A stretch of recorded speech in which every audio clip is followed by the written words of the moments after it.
حضرت ابو ہریرہ رضی اللہ تعالیٰ عنہ سے معروف روایت ہے، فرماتے ہیں کہ صدقے کے مال میں حضور نے مجھے امین مقرر کیا، پہرے دار مقرر کیا۔ تو کہتے ہیں میں پہرے پہ تھا، ایک شخص آیا، اس نے چادر بچھائی اور جلدی جلدی سے وہ غلہ، وہ کھجوریں، وہ مال اپنے کپڑے میں ڈالنے لگا۔ میں نے دوڑ کے اس کو پکڑ لیا، تو اس نے اپنا آپ مجھ سے چھڑانا چاہا، لیکن میرے ہاتھوں کی گرفت مضبوط تھی، وہ چھڑا نہ سکا۔ اس نے کہا کہ میں کثیر العیال ہوں، میرے چھوٹے چھوٹے بچے ہیں، تو بھوک نے مجھے چوری پہ مجبور کیا، میں کوئی پیشہ ور چور نہیں ہوں۔ کہتے ہیں مجھے ترس آ گیا، میں نے اس کو چھوڑ دیا۔ خیر رات گزر گئی، صبح ہوئی، حضور کی خدمت میں حاضر ہوا تو آقا کریم نے فرمایا کہ ما فعل اسیرک البارحہ، ابو ہریرہ رات والے چور کا کیا بنا؟ عرض کی حضور وہ بڑا مجبور شخص تھا کوئی، اور اس نے کہا کہ میں پیشہ ور چور تھوڑا ہوں، بچوں کی بھوک نے مجھے یہاں تک پہنچا دی۔ تو حضور علیہ السلام نے فرمایا جھوٹا شخص ہے، اور سنو آج پھر آئے گا۔ کہتے اگلے دن تو میں طاق میں رہا، تو خیر وہ آیا اور اس نے چادر بچھائی اور غلہ اس چادر میں ڈالنے لگا۔ میں نے جا کے پکڑ لیا، تو اس نے کہا مجھے چھوڑ دے۔ میں نے کہا میں تو نہیں چھوڑوں گا۔ اس نے کہا کہ مجھے چھوڑ دے، منت سماجت کی اور بہت ترلے کیے، تو کہتے میرے دل میں پھر ترس آ گیا، میں نے پھر چھوڑ دیا۔ میں پھر حضور کی خدمت میں آیا تو حضور نے فرمایا ما فعل اسیرک البارحہ، رات والے چور کا کیا بنا؟ میں نے کہا حضور وہ آیا اور اس نے کہا میں کثیر العیال ہوں، مجھے پھر ترس آ گیا، میں نے چھوڑ دیا۔ فرمایا جھوٹا آدمی ہے، اور سنو آج پھر آئے گا۔ اللہ اکبر! جو ہو چکا وہ بھی حضور جانتے ہیں، جو ہونے والا ہے وہ بھی میرے حضور جانتے ہیں۔ یہ اللہ نے اپنے محبوب کو شان دی ہے۔ تو کہا آج پھر آئے گا۔ کہتے ہیں میں طاق میں تھا کہ وہ آیا، اس نے چادر بچھائی اور غلہ ڈالنا شروع کر دیا۔ تو کہتے ہیں کہ میں پھر پکڑ لیا۔ میں نے کہا آج تو نہیں چھوڑوں گا، آج تو تجھے حضور کے پاس لے کے جاؤں گا۔ تو جب اس نے ترلے کیے، منتیں کی، میں نے کہا نہیں آج تو کوئی بات نہیں چلے گی۔ ایک دن ہو گیا، 2 دن ہو گیا، اب تیسرا دن ہے۔ اس نے کہا ابو ہریرہ میں تمہیں ایک بات بتاتا ہوں، اگر تمہیں اچھی لگے تو مجھے چھوڑ دو گے؟ کہا بتاؤ۔ کہا کہ جب رات سونے لگو تو آیت الکرسی پڑھ لیا کرو، فجر تک تمہارے پاس شیطان نہیں آئے گا۔ کہتے ہیں بات بڑی اچھی تھی، میں نے اسے چھوڑ دیا۔ حضور کی خدمت میں پہنچا تو پھر فرمایا وہ رات والے چور کا کیا بنا؟ میں نے کہا حضور اس نے مجھے یہ وظیفہ بتایا۔ حضور نے فرمایا بندہ تو جھوٹا ہی تھا لیکن بات سچی بتا گیا۔ اور پھر فرمانے لگے ابو ہریرہ جانتے ہو وہ 3 دن جو آتا رہا وہ کون تھا؟ میں نے کہا اللہ و رسولہ عالم۔ فرمایا وہ خود ہی تو شیطان تھا۔ 3 دن جو آتا رہا وہ خود ہی تو شیطان تھا۔ اب شیطان بڑا تگڑا ہے لیکن ابو ہریرہ پکڑے تو چھڑا نہیں سکتا۔ یار ابو ہریرہ پکڑے تو شیطان چھڑا نہ سکے، اگر حضرت عمر پکڑ لیں تو یہاں تو آ گیا نا، حضرت عمر کے سامنے تو آنے کی ہمت بھی نہیں کرتا۔ ان الشیطان یفر من ذل عمر، شیطان میرے عمر کے سائے کو دیکھ کے بھی بھاگ جاتا ہے۔ تو شیطان بڑا طاقتور ہے، بڑا قوی صحیح، لیکن اللہ کے مخلص بندوں کے مقابلے میں وہ بہت کمزور ہے۔ اس لیے اس راستے پہ اگر چلنا ہو تو کسی طاقتور کے ساتھ چلیں تاکہ یہ کمزور سمجھ کے حملہ آور نہ ہو جائے۔ تو ہم نماز کے اندر جب کھڑے ہوتے ہیں تو اس وقت اللہ سے سیدھی راہ جو مانگ رہے ہوتے ہیں، تو یہ نہیں مانگ رہے ہوتے کہ سیدھی راہ دکھائی دے۔ ہم دیکھ چکے ہیں حضور کے صدقے سے، تبھی تو کلمہ پڑھا ہے۔ سیدھی راہ دیکھ چکے ہیں تبھی تو وضو کیا ہے۔ سیدھی راہ دیکھ چکے ہیں تبھی تو کانوں تک ہاتھ لگا کے ہاتھ باندھے اس کی حضور کھڑے ہیں اور رخ قبلہ کی جانب کیا ہے۔ دیکھ چکے ہیں، لیکن آج نماز کے اندر ہم یہ کہہ رہے ہیں اہدنا الصراط المستقیم، مالک راہ دیکھ تو چکے ہیں لیکن پہنچنا بڑا مشکل ہے۔ راستے میں شیطان بھی کھڑا ہے، نفس بھی کھڑا ہے، کہیں راستہ خراب نہ ہو جائے، ساری زندگی کی کمائی کہیں لٹ نہ جائے۔ اس لیے اللہ سے مانگا کہ مالک ہم کمزور ہیں، ہمیں کوئی مان نہیں ہے کہ ہم نے راستہ دیکھ لیا تو منزل پہ پہنچ جائیں گے۔ قدم قدم پہ شیطان ہے، نفس موجود ہے، مالک تو دستے کرم بڑھا اور ہمیں منزل تک پہنچا دے۔ اور جب وہ کرم کرے گا تو پھر پہنچتے ہوئے دیر نہیں لگے گی۔ حضرت ابی ملیکہ رضی اللہ تعالیٰ عنہ تابعی ہیں، امام بخاری علیہ رحمہ نے دیگر محدثین نے ان سے روایات لی ہیں۔ فرماتے ہیں میں 30 اصحاب رسول سے ملاقات کی، اور ہر ایک کو آخرت کے بارے میں ڈاڈا فکر مند پایا۔ ہر بندہ یہ کہتا تھا میرا خاتمہ ٹھیک ہو جائے۔ یہ کون کہہ رہے ہیں؟ جنہوں نے حضور کو دیکھا۔ آج پیر بھی کہتا ہے بس میرے مرید ہو گئے تم سیدھے جنتی ہو، اور مرید بھی کہتا ہے کہ ٹھیک ہے ہمارا پیر بڑا اونچا میں لے جائے گا۔ اللہ اکبر، حضور سے بڑا پیر کوئی نہیں، صحابہ سے بڑا مرید کوئی نہیں۔ 30 اصحاب سے ملا ہوں، 30 کے 30 ہی ڈرتے تھے ہمارا خاتمہ ٹھیک ہو۔ دیکھو حضرت ابو بکر رضی اللہ تعالیٰ عنہ کو میرے حضور نے کہا نا، ابو بکر فی الجنہ، عمر فی الجنہ، عثمان فی الجنہ، علی فی الجنہ، طلحہ فی الجنہ، ان کو جنت کی بشارت دی ہے۔ لیکن صدیق اکبر کیا کہہ رہے ہیں؟ اللہ اکبر، ایک چڑیا کو دیکھ کے اے چڑیا تجھے موج ہے، ایک شاخ سے اڑتی ہے دوسری شاخ پہ بیٹھ جاتی ہے اور تیرا حساب بھی نہیں ہوگا، پھنسے تو ہم میں جن کا حساب ہوگا۔ یہ وہ کہہ رہے ہیں جن کو حضور کی زبان سے یہ لفظ ملے ہیں، ابو بکر فی الجنہ، ابو بکر جنتی ہے۔ اللہ اکبر۔ عثمان غنی رضی اللہ تعالیٰ عنہ قبر پہ کھڑے رو رہے ہیں قبرستان میں، تو کسی نے کہا یہاں رو رہے ہو؟ کہا میرے حضور نے کہا تھا کہ آخرت کی پہلی منزل قبر ہے۔ اللہ اکبر۔ یہ وہ ہے جن کو بشارتیں دی گئی ہیں، جن کے عمل، جن کے کام اور جن کی محنتیں اور دین کے لیے خدمات کسی ترازو پہ تولی نہیں جا سکتی۔ اور صحابی کا عمل، صحابی ایک مٹھی جو خیرات کرے، روایت میں آتا ہے ایک مٹھی جو خیرات کرے، اور بعد میں آنے والا احد پہاڑ جتنا سونا خیرات کرے۔ صحابی کا عمل پھر بھی زیادہ ہے۔ 15 کلومیٹر پہ پھیلا ہوا پہاڑ، اتنا سونا کسی کے پاس ہوگا ہی نہیں، حکومتوں کے پاس نہیں، لیکن فرض کرو کسی کے پاس ہو، پھر اتنا جگرا بھی ہو کہ وہ خیرات بھی کرتے، لیکن اس کا اجر پھر بھی صحابی کے مٹھی بھر جو خیرات کرنے کے عمل کو نہیں پہنچ سکتے۔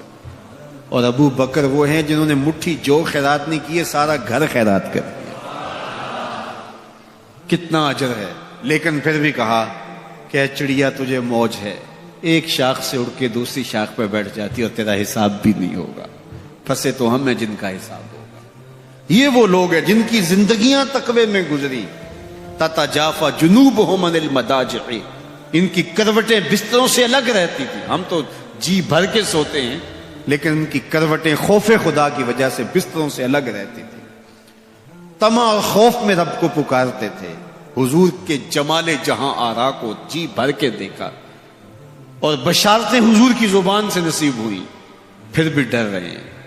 تو ابھی ملیکہ کہتے ہیں کہ میں 30 اصحاب سے ملا ہوں، ہر شخص ڈاڈا فکر مند تھا آخر ٹھیک ہو جائے، انجام بخیر ہو جائے۔ تو یہ واقعی بڑی مشکل منزل ہے، منزل کو پہنچے لوگ برباد ہو جاتے۔ بلعام بن باورا کی مثال ہمارے پاس نہیں ہے، تھا مستجاب الدعوات ولی، لیکن لڑک کے کہاں جا پہنچا، زبان کی لغزش نے اس کو کہاں تک پہنچا دیا۔ پھر زبان لٹک گئی اور کتے کی طرح مٹی چاٹتا تھا، اور قرآن نے کہا مثلہ کمثل الکلب، اس کی مثال کتے کی مثال ہے۔ اسی لیے میاں صاحب بولے پڑھنے اتے مان کرینا تے نہ آکھی میں پڑھیا، پڑھنے اتے مان کرینا تے نہ آکھی میں پڑھیا، او جبار کہار صداوے متا روڑ دیوے دودھ کڑیا۔ جب تک یہ یقین نہ ہو کہ میرا انجام کیا ہے، دھڑکا لگا رہے، ڈر لگا رہے، یہ مومن کی زندگی ہے۔ ہر وقت خوف طاری رہے، یا اللہ میرا انجام ٹھیک کر دینا۔ رنگا رنگ سہیلیاں پرن کڑے، پر پریا استا جانیے جس دا توڑ چڑھے۔ کہاں کہاں پہنچے لوگ۔ یہ خود عزازیل شیطان چپے چپے پہ اس نے سجدہ کیا تھا، حتیٰ کہ مقبول بارگاہ ہو گیا۔ زمین کا کوئی کونا نہیں تھا جہاں پر اس نے سجدہ نہیں کیا تھا۔ عبادات اتنی کی، اللہ نے مقبول کر لیا، بیت المعمور کا امام بن گیا، اللہ اکبر، فرشتوں کا استاد بن گیا، معلم الملکوت بن گیا، جن ہونے کے باوجود فرشتوں کا امام اور مقتدا بن گیا۔ لیکن ایک لغزش نے کہاں پھینکا، قیامت تک لعنتیں برس رہی ہیں۔ اس لیے جب تک انجام بخیر نہ ہو جائے اتنی دیر تک دھڑکا لگا رہے، یہ مومن کی زندگی۔ کسی نے حضور کو سلام دیا تھا کہ یہ سلام اپنی امت کو دے دینا، حضور علیہ السلام نے یہ سلام پھر پوری امت تک پہنچایا، اور اگر آپ تک پہلے نہیں پہنچا تو آج آپ وہ سلام وصول کر لیجئے۔ حضرت عبداللہ ابن مسعود رضی اللہ تعالیٰ عنہ سے مروی ہے، قال رسول اللہ صلی اللہ علیہ وآلہ وسلم کہ رسول کریم صلی اللہ علیہ وآلہ وسلم نے فرمایا معراج کی شب جب میں آسمانوں پہ گیا تھا تو میں ملا تھا حضرت ابراہیم علیہ السلام کو. فقال یا محمد صلی اللہ علیہ وسلم، تو انہوں نے مجھے مخاطبہ کرتے ہوئے کہا کہ اے پیارے محبوب، جب آپ واپس جائیں گے تو اپنی امت کو میرا سلام دینا. اور حضور نے حضرت عبداللہ ابن مسعود رضی اللہ تعالیٰ عنہ سے مروی ہے کہ یہ سلام امت کو پہنچا دیا. تو جن تک ابھی تک نہیں پہنچا تھا آج ان تک یہ سلام پہنچ گیا. تمہیں مبارک ہو، تمہیں حضرت ابراہیم نے سلام بھیجا ہے، اور سلام بھیجا بھی حضور کے ہاتھوں. اللہ اکبر، کتنے خوش نصیب ہو تم کہ تمہیں حضرت ابراہیم سلام بھیجے اور سلام لے کر آنے والے حضور ہو. اللہ اکبر. تو یہ ہمارا اعزاز ہے کہ ہمیں یہ اعزاز ملا. میری خوش قسمتی میں تیرا امتی، یہ میرا اور آپ کا مقدر کہ ہم حضور کے امتی ہیں، ہمیں نبیوں کے سلام آ رہے ہیں. تو کہا کہ اپنی امت کو میرا سلام کہنا اور انہیں میری جانب سے ایک پیغام بھی دینا، یہ خبر بھی دینا. اور وہ خبر کیا ہے؟ سنو. جنت کی جو مٹی ہے وہ بڑی پاکیزہ ہے، اور وہاں کا پانی بڑا میٹھا ہے. کھیت بڑے زرخیز ہیں، جو بھی بیج لگاؤ فوراً اگ جاتا ہے. تو جو زرخیز زمین ہوتی ہے تو پھر کسان چاہتا ہے کہ اس میں کچھ ڈال لے. وہ ہمارے پنجابی میں کہتے ہیں کہ وہ زمین وتر میں ہوتی ہے، تو بیج ڈالو گے تو جلدی اگے گا. 5 بیج ہیں جو وہاں بو گے تو وہاں خوبصورت گلاب کھلیں گے، وہاں خوبصورت چمن آباد ہو جائے گا، وہاں تمہارا اپنا باغ ہوگا. اس میں سبحان اللہ کے کچھ بیج ڈال دو، کچھ الحمدللہ کے بیج ڈال دو، کچھ لا الہ الا اللہ کے بیج ڈال دو، کچھ اللہ اکبر کے بیج ڈال دو، کچھ لا حول ولا قوت الا باللہ کے بیج ڈال دو. کہا کہ کھیت تیار ہے، سہاگا لگا ہوا ہے، زمین وتر میں ہے، پانی وافر ہے، مٹی اچھی ہے، موسم خوبصورت ہے. انہیں جا کے میرا سلام دینا، انہیں کہنا کہ بس بیج ڈال لو، اور یہ بیج تمہارے پاس موجود ہے. اور اب بھی اگر کوئی بیج نہ ڈالے، اقبال نے کہا تھا نا، موسم اچھا پانی وافر مٹی بھی زرخیز. موسم اچھا پانی وافر مٹی بھی زرخیز، جس نے اپنا کھیت نہ سینچا وہ کیسا دہقان. تو کہا کہ یہ 5 بیج تمہارے پاس رکھے ہوئے ہیں، اور یہ بیج ہمیں ہمارے حضور نے دیے. کہا بیج تمہیں دیے ہیں، کھیتی فرشتوں نے تیار کر دی ہے، باغ اچھا ہے، اور یہ پکی بات ہے تم بیج ڈالو گے تو فصل اگے گی. اور وہاں ہوائیں چل رہی ہیں کستوری کی مہک سے، مشک بار ہوائیں. تو اب تمہاری مرضی ہے کہ تم بیج لگاتے ہو یا بیج نہیں لگاتے ہو. تو کہا کہ یہ حضرت ابراہیم نے پیغام بھیجا ہے آپ سب کے لیے. حضور کی وساطت سے یہ پیغام آیا ہے کہ جنت کی مٹی تیار ہے اور سہاگا لگا ہوا ہے، پانی بالکل تیار ہے، اور کھیت بھی ہموار ہے. بس آپ نے جو ہے وہ چھڑکاؤ کرنا ہے بیج کا. اور یہ بیج 5 ہیں، اگر تم ڈال لو گے تو فصل اگ جائے گی. موج کرو گے، کبھی دعائیں دو گے کہ کسی نے کوئی نسخہ بتایا تھا. تو یہ 5 بیج کون سے ہیں؟ سبحان اللہ، الحمدللہ، لا الہ الا اللہ، اللہ اکبر، لا حول ولا قوت الا باللہ. تو یہ 5 بیج بونے کے لیے ہی تو ہم یہاں آئے ہیں. ہم گھر بار چھوڑ کے اس لیے آئے نا. گھر والے پوچھتے ہو کدھر جا رہے ہو؟ ہم کھیتی باڑی کرنے جا رہے ہیں. ہم کچھ بیج لگا کے آئیں گے انشاءاللہ. پھر جب وہ اگیں گے، بڑے ہوں گے، تو جنت میں آپ کو بھی اس کی چھاؤں میں بٹھائیں گے. تو انہوں نے کہا ہوگا جاؤ تم بھی کھیتی باڑی کرو. تو پیچھے سے ہم بھی فارغ نہیں ہیں، ہم بھی انشاءاللہ بیج گاڑیں گے. تو پڑھیے سبحان اللہ والحمدللہ ولا الہ الا اللہ واللہ اکبر ولا حول ولا قوت الا باللہ. سبحان اللہ والحمدللہ ولا الہ الا اللہ واللہ اکبر ولا حول ولا قوت الا باللہ. سبحان اللہ والحمدللہ ولا الہ الا اللہ واللہ اکبر ولا حول ولا قوت الا باللہ. لاکھوں لوگ حضور کی چوکھٹ پہ، لیکن ہر بندہ یہ محسوس کرتا ہے اس طرح ساری رحمتیں میرے پہ اتر رہی ہیں، میرے پہ برس رہی ہیں. وہ کیا کسی نے کہا تھا اور قلم توڑ دیا. اس نے کہا کہ یہ کتنی عجیب بات ہے کہ اتنے بڑے ہجوم میں، ذرا شعر کا حسن دیکھیے، یہ کتنی عجیب بات ہے کہ اتنے بڑے ہجوم میں وہ دیر تک سنتے رہے بس میری ہی داستان. ہر بندے کو یہی محسوس ہوتا ہے یہ کتنی عجیب بات ہے کہ اتنے بڑے ہجوم میں وہ دیر تک سنتے رہے میری ہی داستان. تو ہر بندے کو یہی لگتا ہے کہ میری ہی وہ سن رہے ہیں. اور زہری صاحب کا انداز بڑا سادہ ہے, پنجابی لہجہ ہے کہ آقا دے دوارے تے غلاماں دیاں ٹولیاں, ایک پیا سن دائے لکھاں دیاں بولی. ایک پیا سن دائے, کوئی اردو میں بول رہا ہے, کوئی پشتو میں بول رہا ہے, کوئی پنجابی میں بول رہا ہے, کوئی عربی میں بول رہا ہے. اور اقبال کہتا ہے شش جہت روشن سے تابے روئے تو ترکو تاجی کو عرب ہندوئے تو. حضور یہ ترک بھی آپ کے غلام, یہ تاجک بھی آپ کے غلام, یہ عرب بھی آپ کے غلام, یہ سارے نوکر آپ کے. گرد تو گردد حریم کائنات از تو خواہم یک نگاہ التفات. مجھے اپنے والد گرامی یاد آ گئے, وہ روزانہ یہ شعر پڑھا کرتے تھے, اور پڑھتے ہوئے ان کی جو کیفیت ہوتی تھی ہمیں ترس آتا تھا ان کے اوپر. ہم بالکل جب چھوٹے تو ہم خود رونے لگ جاتے تھے ان کو دیکھ کے. تو وہ روزانہ پڑھتے تھے ز مہجوری برآمد جان عالم, ز مہجوری برآمد جان عالم, تراہم یا رسول اللہ تراہم. اے محبوب دو عالم, تمام جہان کی جان آپ کے فراق میں نکل رہی ہے. تراہم یا رسول اللہ تراہم, تراہم یا نبی اللہ تراہم. حضور رحم کیجئے. نہ آخر رحمت للعالمین ز محروماں چرا فارغ نشینی. حضور آپ رحمت للعالمین نہیں ہیں, تو جب ہیں تو حضور ہمارے پہ کرم کیجئے. بروں آور سرز برد یمانی کہ روئے تست صبح زندگانی. حضور وہ یمنی چادر جو آپ اوڑے ہوئے ہیں ذرا اس کو ہٹائیے نا رخ سے. آپ کا مبارک چہرہ زندگی کی صبح ہے. ادیم طائف نالین پاکن شراک از رشتہ جاں ہا ماکن. حضور طائف کے چمڑے کی بنے ہوئے مبارک نالین آپ زیب تن کیجئے. شراک از رشتہ جاں ہائے ماکن, اور اس مبارک نالین کے اندر تسمے میرے چمڑے کے نہیں میری جان کے ڈالیے. چے باشد گر کنی سوئم نگاہے پیا پہ گر نہ باشد گاہے گاہے. نگاہے یا رسول اللہ نگاہے, صد ہزاراں جبریل اندر بشر بہر حق سوئے غریباں یک نظر. یا رسول اللہ انظر حالنا یا حبیب اللہ اسما قالنا اننی فی بحر غم من مغرقن خذ یدی ساحل لنا اشکالنا.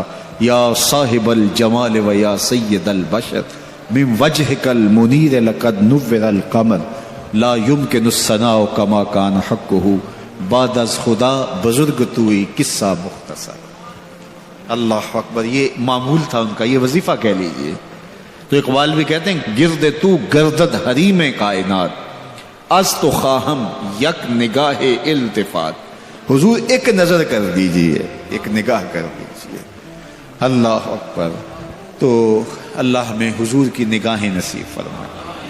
اللہ اجڑے باطن سوار دے اور من میں چراغاں کر دے. حضور کی محبت کے بغیر زندگی زندگی ہی نہیں ہے. زندگی کے پلے ہی کچھ نہیں اگر حضور کا پیار نہیں ہے, حضور کا ادب نہیں ہے. تو سارا دین ان کی محبت کا نام ہے.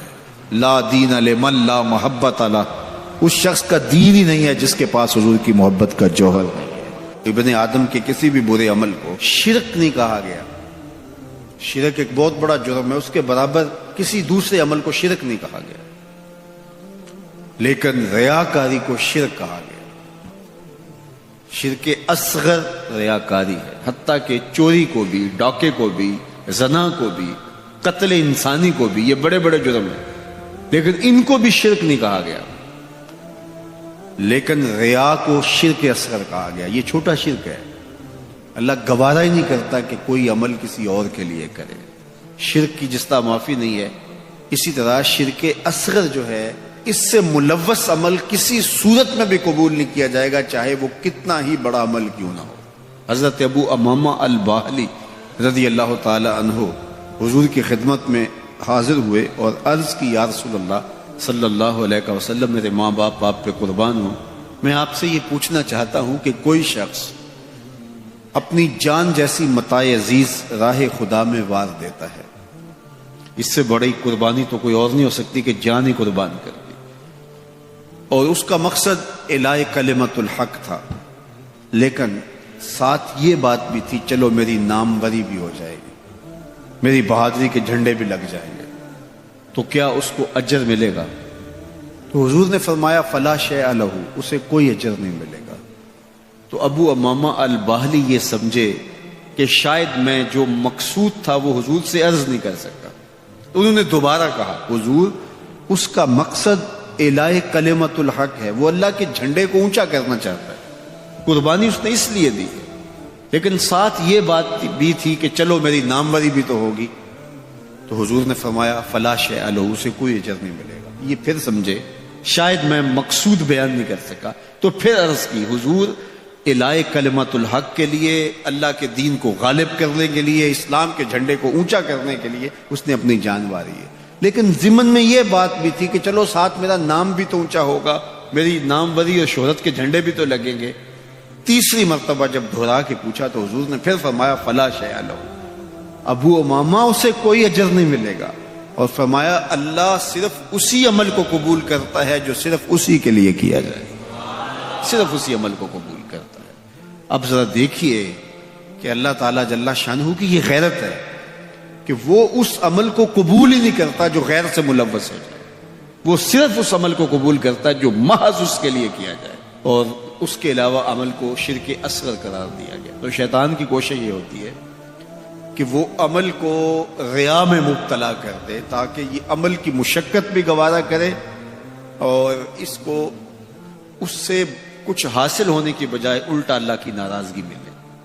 اور اگر کوئی شخص ریا سے بھی بچ نکلتا ہے، اس نے تنہائی میں سجدے کیے، اس نے انتہائی مخفی انداز میں راہ خدا میں خیرات کی، تو انتہائی خلوص کے ساتھ اس کے اعمال سر انجام ہوئے، تو شیطان کا اگلا حملہ اس پر یہ ہوتا ہے کہ اس کو عجب میں مبتلا کر دے۔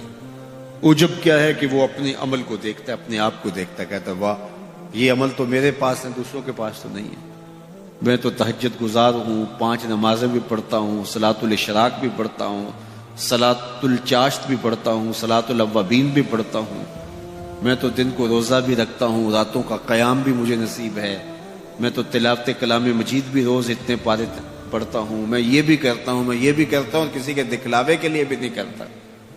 تو وہ اپنے اس عمل کی وجہ سے عجب میں، خود نمائی میں اپنے آپ کو دیکھنے لگ جاتا ہے، اور وہ جو عمل نہیں کر رہے ہوتے ان گناہ گاروں کو حقیر جاننے لگ جاتا ہے۔ تو یہ عجب اس کو برباد کر دیتا ہے، اور عجب اس کے عمل کے حسن کو اور عمل کے جمال کو چھین لیتا ہے۔ علامہ رومی فرماتے ہیں کہ کچھ عامل ایسے ہوتے ہیں کہ 4 دن نمازیں پڑھیں تو آسمان کی طرف دیکھنے لگتے ہیں کہ آسمان سے کوئی پیغام میرے نام آ رہا ہے کہ نہیں آ رہا، تو جبکہ یہ راستہ تو محض اس کی رضا کے لیے چلتے رہنے کا ہے، ساری زندگیاں گزر جاتی ہیں۔ حضرت ذوالنون مصری کہتے ہیں کہ میں ایک شخص کے پیچھے دوڑتا تھا اور وہ فقیر میری طرف نظر اٹھا کر بھی نہیں دیکھتا تھا، تو 40 سال کے بعد ایک دن اس نے میری طرف پلٹ کے دیکھا اور مسکرا کے کہا کہ تم میرے پیچھے پیچھے رہتے ہو، خیر تو ہے؟ 40 سال کے بعد۔ تو میں نے کہا کہ میں اس میں اعظم کی تلاش میں ہوں، تو اس نے ہنس کے کہا یہ اتنا سوکھا نہیں ملتا، تو کہا میرے 40 سال بیت گئے، اور آج اس نے نظر اٹھا کے دیکھا۔ ریا کے بعد اگلا مرتبہ شیطان کے لوٹنے کا وہ عجب ہے، وہ اس کے اعمال کو مزین کر کے اس کے سامنے رکھ دیتا ہے، اور وہ سمجھتا ہے کہ یہ میرے پاس یہ عمل اوروں کے پاس نہیں ہے۔ لیکن اللہ کسی کے اعمال کا حجم نہیں دیکھتا، اللہ تعالیٰ جل شانہ بندوں کے عجز کو دیکھتا ہے۔ وہ گناہ جس گناہ کے بعد جو ہے وہ شرمندگی ہو جائے، اس نیکی سے بہتر ہے جس نیکی کے بعد عجب اور تکبر پیدا ہو۔ اللہ کو وہ آنسو قبول ہے جو ندامت کے ہیں۔ سب سے اچھا کام، سب سے بہتر وظیفہ اس کا ہے جو قرآن خود بھی سیکھتا ہے اور اوروں کو بھی سکھاتا ہے۔ تو اس کتاب سے جڑ جاؤ، اس کتاب سے وابستگی اختیار کرو۔ جس رات کے دامن میں قرآن نازل ہو وہ رات تو افضل ہو، وہ رات تو 1000 مہینے سے اشرف ہو۔ اللہ اکبر۔ تو پھر مجھے بتاؤ کہ جو قرآن کو اپنی روح میں بسا لے، جو اپنے اعمال کو قرآن کی تعلیمات کے تابع کر دے، جو اپنے دنوں کو قرآن کے اجالوں میں گزارے، اپنی راتوں کو قرآن کی تلاوت میں بسر کرے، دن کی تنہائی میں اور رات کے اجالوں میں قرآن پڑھے، بتاؤ وہ کتنا اشرف ہوگا۔ اس لیے میرے اور آپ کے آقا و مولا نے فرمایا راتوں کی تنہائیوں میں اٹھ اٹھ کے قرآن پڑھا کرو اور قرآن پڑھتے ہوئے رویا کرو، اور اگر رونا نہ آئے تو رونے کی کوشش کیا کرو، کوشش کیا کرو، رقت پیدا ہو جائے تمہیں قرآن کی تلاوت کرتے کرتے۔ حضرت داتا گنج بخش علی حجویری علیہ رحمہ سے ایک مرید نے کہا حضرت اگر رونے کی کوشش کریں پھر بھی رونا نہ آئے، فرمایا پھر اپنے مقدر پہ رویا کرو، تم اتنے سنگ دل ہو گئے ہو کہ تمہاری آنکھیں آنسوں کا خراج نہیں دیتی ہیں، تو اس کتاب کے ساتھ جڑ جاؤ، تعلق کو مضبوط کر لو، اور اس کتاب سے وابستگی تمہیں دنیا آخرت کی بہتری کی ضمانت فراہم کرے گی۔ اور یہ کتاب زندہ ہے، اس کا پیغام کبھی فرسودہ نہیں ہوا، اس کا پیغام کبھی پرانا نہیں ہوا، ہر دور کے تقاضوں سے یہ کتاب ہم آہنگ ہے، اور یہ کتاب ہر شخص کی ضرورت کی کفالت کرتی ہے۔ اور پھر اللہ نے اس کو اتنا آسان کیا ہے، اتنا جامع بنایا ہے کہ ہر طبقہ زندگی کے شخص کے لیے قرآن کافی ہے، ہر شخص کی ضرورت کا کفیل ہے۔ اس کو ایک عام شخص پڑھے تو اس کو بھی نور ملتا ہے، ایک نکتہ بین شخص اس قرآن کا مطالعہ کرے تو اس کو بھی روشنی ملتی ہے، ایک فلسفی پڑھے تو محروم وہ بھی نہیں ہوتا۔ جو بھی اس قرآن سے پڑھے، دیکھیے کچھ کتابیں ایسی ہوتی ہیں وہ بچوں والی ہوتی ہیں، جو پڑھے لکھے لوگ ہیں ان کی کوئی دلچسپی وہاں نہیں ہوتا، الف انار اور بے بکری میں انہیں کوئی دلچسپی نہیں ہوتی، اور جو بڑی کتابیں ہیں بچوں کی سمجھ سے ورا ہوتی ہیں، لیکن یہ واحد قرآن ہے، جس طبقے کا شخص بھی پڑھے، ان پڑھ پڑھے تو اس کو بھی نور ملتا ہے۔ میں دیکھتا ہوں تلاوت چل رہی ہوتی ہے اور تلاوت عربی میں ہے، اور بندہ عربی جانتا نہیں ہے وہ بھی جھوم رہا ہوتا ہے، اس کو بھی حظ مل رہا ہوتا ہے۔ یہ کتاب ہر طبقہ زندگی کو روشنی دیتی ہے، یہ قیامت تک آنے والی انسانیت کے لیے رشد و ہدایت کا صحیفہ ہے۔ اس کتاب سے جڑ جانے سے بلندیاں نصیب ہوتی ہیں۔ جس رات کو یہ کتاب اترے وہ رات تو لیلۃ القدر کہلائے، اور جو شخص اس کتاب سے وابستہ ہو جائے اور اس کتاب کو اپنی روحوں میں سمو لے، وہ ذی قدر کیوں نہیں ہوگا، وہ عزت کا مالک کیوں نہیں ہوگا، وہ شانوں اور عظمتوں کا مالک کیوں نہیں ہوگا۔ تو آئیے میں اور آپ اس رات کی ان خوبصورت پہنائیوں کے اندر اور ان حسین لمحوں کے اندر کتاب اللہ کے ساتھ جڑنے کا عزم کر کے اللہ کے حضور دعا کے لیے ہاتھ پھیلائیں کہ اے اللہ ہمیں اس کتاب کے ساتھ جوڑ دے۔ یہ کتاب زندگی بخش ہے، اللہ پوری امت کو اس کتاب کے ساتھ جوڑ دے۔ اقبال کہتے ہیں فاش می گوئم آنکھ در دل مزمرست، این کتاب نیز چیزیں دیگرست، جو میرے اندر چیز چھپی ہوئی ہے اس کو کھل کے اگر بتاؤں، یہ کتاب نہیں، یہ کوئی اور ہی شے ہے، یہ زندگی بدل شے ہے، یہ حیات ساز کتاب ہے، یہ زندگی کو روشنی اور اجالوں سے بھر دینے والی کتاب ہے، یہ پستیوں سے اٹھا کے بلندیوں تک پہنچانے والی کتاب ہے، اس کا حرف حرف روشنی ہے، اس کا لفظ لفظ اجالا ہے، یہ زندگی کو زندگی کا حقیقی نور دینے والی کتاب ہے۔ اس سے جڑنے والے کبھی محروم نہیں ہوتے، سرخرو اور سربلند ہوتے ہیں۔ اللہ ہمیں اس کتاب رحمت سے جڑنے کی اور جڑے رہنے کی توفیق عطا فرمائے، اور اس امت کو کبھی ظاہر کبھی چھپا دیکھا، کبھی ظاہر کبھی چھپا دیکھا،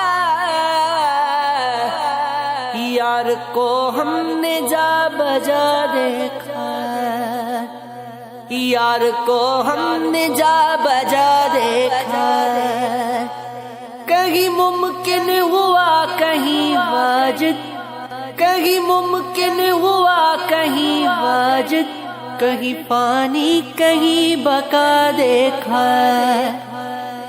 کہیں پانی کہیں بقا دیکھا، یار کو ہم نے جا بجا دیکھا، یار کو ہم نے جا بجا دیکھا، کہیں وہ بادشاہ تخت نشین، کہیں وہ بادشاہ تخت نشین، کہیں کاسا لیے گدا دیکھا، یار کو ہم نے جا بجا دیکھا، کہیں ظاہر کہیں چھپا دیکھا، کہیں ظاہر کہیں چھپا دیکھا،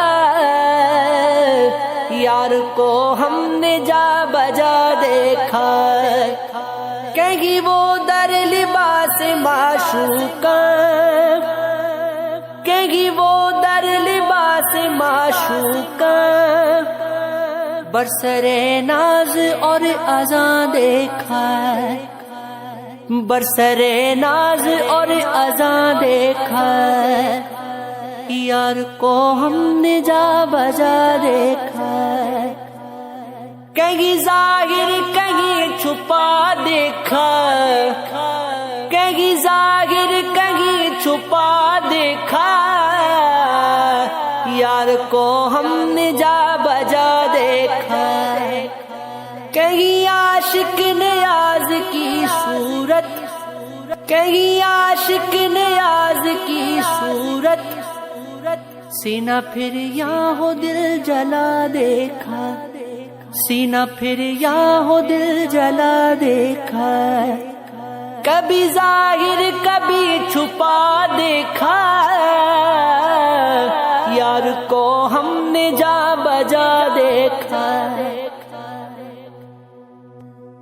تم نے دیکھا ہے کبھی ایک نظر شام کے بعد، تم نے دیکھا ہے کبھی ایک نظر شام کے بعد، کتنے چپ چاپ سے لگتے ہیں شجر شام کے بعد، کتنے چپ چاپ سے لگتے ہیں شجر شام کے بعد، اتنے چپ چاپ کے رستے بھی رہیں گے لا علم، چھوڑ جائیں گے کسی روز نگر شام کے بعد۔ میں نے ایسے ہی گناہ تیری جدائی میں کیے، جیسے طوفان میں کوئی چھوڑ دے گھر شام کے بعد۔ شام سے پہلے وہ مست اپنی اڑانوں میں رہا، جس کے ہاتھوں میں تھے ٹوٹے ہوئے پر شام کے بعد۔